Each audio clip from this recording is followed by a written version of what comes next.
Imagine caminhar pelas ruas de São Paulo, Avenida Paulista, Praça da Sé, Liberdade, Vale do Anhangabaú. Lugares movimentados, cheios de carros, prédios e milhões de pessoas indo e vindo. Agora imagine que, exatamente debaixo dos seus pés, existe algo que ninguém vê. Algo tão grande, tão profundo e tão antigo, que transforma completamente a forma como você enxerga essa cidade. Debaixo de São Paulo existem túneis gigantes, passagens secretas, galerias esquecidas, salas subterrâneas que nunca foram abertas ao público, estruturas misteriosas construídas há décadas e até lugares que não aparecem em mapas oficiais. Algumas dessas estruturas foram criadas durante períodos históricos importantes e outras simplesmente não têm registro, e isso só deixa tudo ainda mais estranho. Algumas dessas passagens continuam ativas até hoje, escondidas por portas discretas, tampas no chão, respiradouros esquecidos e entradas camufladas entre prédios antigos. E o mais intrigante é que muitas delas foram criadas para que quase ninguém tivesse acesso. Hoje, curioso, você vai descer comigo para o subsolo da maior cidade da América do Sul. E quando subir de volta à superfície, vai olhar São Paulo com outros olhos. Respire fundo, porque nossa descida começa agora.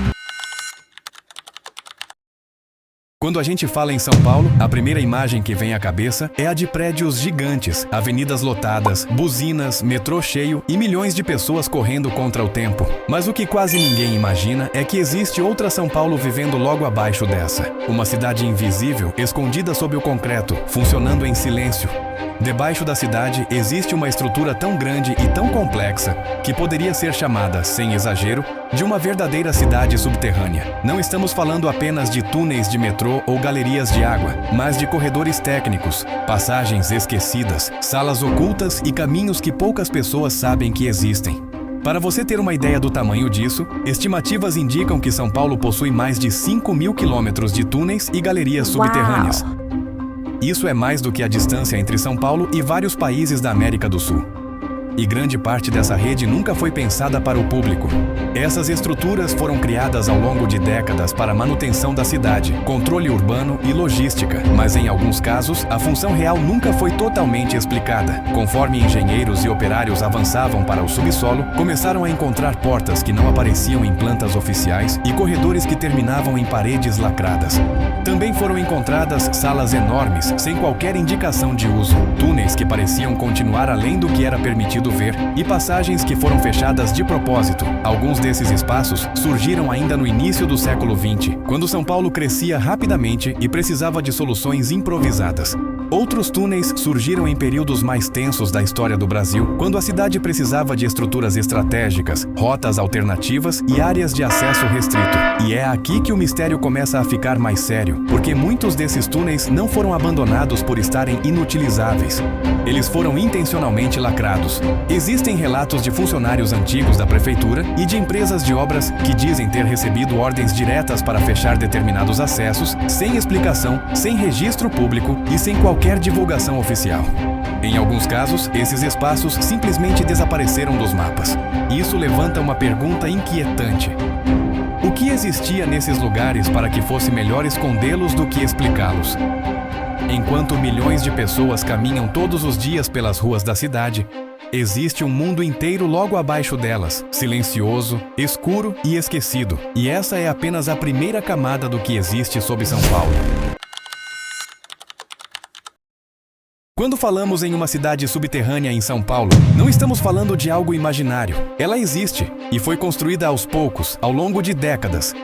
Debaixo da cidade existem túneis de drenagem gigantescos, galerias técnicas, passagens de manutenção, estruturas abandonadas e corredores criados para situações de emergência. Alguns desses túneis passam diretamente sob avenidas movimentadas, estações de metrô, prédios históricos e áreas onde milhões de pessoas circulam todos os dias, sem imaginar o que existe logo abaixo. Em certos pontos, essas estruturas chegam a ter o tamanho de ruas inteiras, com paredes de concreto, colunas de sustentação, escadas, portas metálicas e quilômetros de extensão. Durante enchentes, obras ou inspeções técnicas, algumas dessas áreas já foram parcialmente reveladas, mas nunca totalmente explicadas. E o mais estranho é que partes desse subterrâneo simplesmente não aparecem em mapas públicos. Elas existem fisicamente, mas não oficialmente.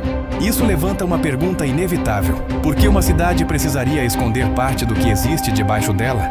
E mais importante ainda, o que existe nessas áreas que não deveriam ser acessadas?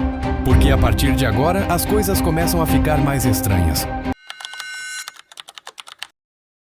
Mas o que torna o subterrâneo de São Paulo realmente intrigante não é apenas o tamanho dessas estruturas, é o fato de que algumas áreas são completamente restritas. Técnicos, engenheiros e funcionários que já trabalharam nesses locais relatam corredores que não constam em nenhum registro público, portas trancadas, acessos selados e zonas onde a circulação simplesmente não é autorizada, sem explicação clara. Em certos pontos, esses acessos ficam escondidos atrás de paredes falsas, escadas técnicas ou portas metálicas discretas, camufladas no meio da infraestrutura urbana. São lugares que não aparecem em mapas, não são mencionados em documentos oficiais e raramente são fotografados. Para a maioria da população, eles simplesmente não existem. O mais curioso é que algumas dessas áreas só foram descobertas por acaso, durante obras, manutenções emergenciais ou inspeções inesperadas. Em muitos desses casos, a informação não foi divulgada e os acessos acabaram sendo fechados novamente, como se o subterrâneo da cidade tivesse camadas que não deveriam ser vistas.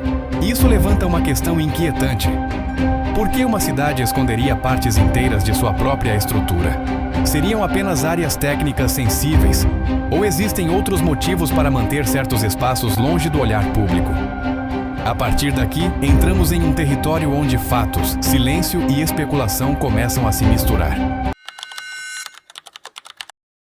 A partir daqui começam as teorias. Algumas são técnicas, outras mais inquietantes. Uma das explicações mais aceitas é que parte dessas estruturas subterrâneas foi criada para situações extremas, crises, colapsos urbanos ou emergências que nunca chegaram a acontecer. Espaços preparados para um cenário que, felizmente, não se concretizou. Outras teorias apontam para o uso estratégico desses locais. Abrigos, centros de controle, rotas alternativas ou áreas de contenção. Estruturas pensadas para funcionar longe dos olhos do público, onde a circulação precisaria ser rápida, discreta e protegida. Lugares onde a informação não poderia vazar. Há também relatos de funcionários que afirmam ter recebido ordens para não comentar o que viram. Nada documentado oficialmente, apenas instruções verbais, silenciosas, seguidas de acessos selados logo depois, como se algumas áreas existissem apenas por um curto período, e depois fossem apagadas da história.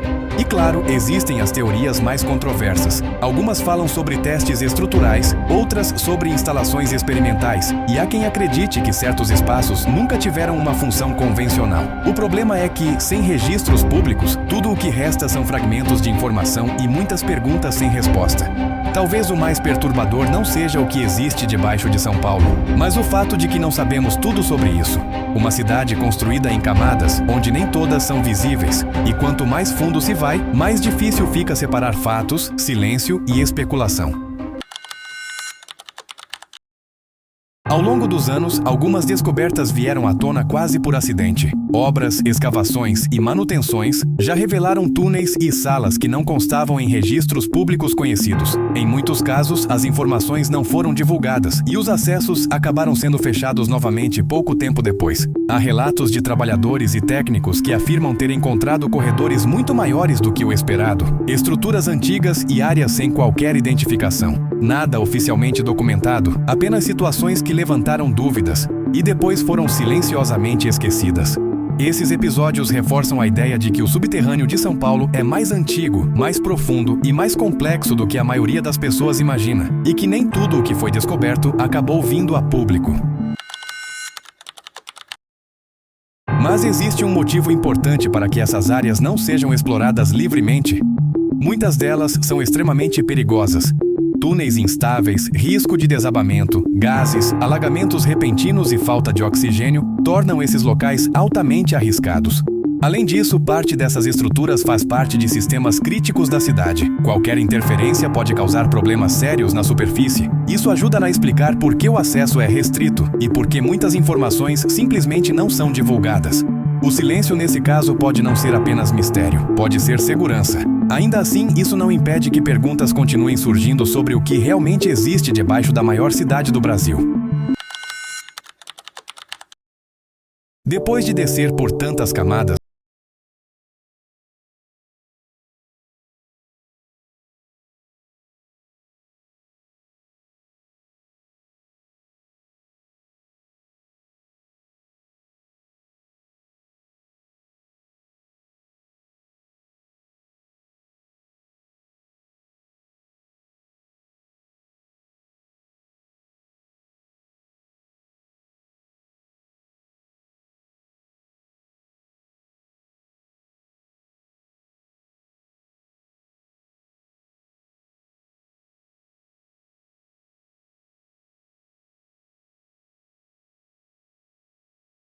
explorar o desconhecido com a gente.